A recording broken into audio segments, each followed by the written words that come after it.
How to add new user or new stuff in Salon system. You will go system manager. I will go user rights. Sorry, user master. I will click new.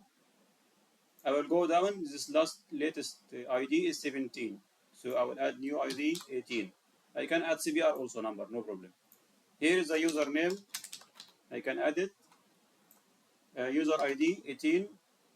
Password. I can add the password. Otherwise, I can keep 18, no problem. Same ID.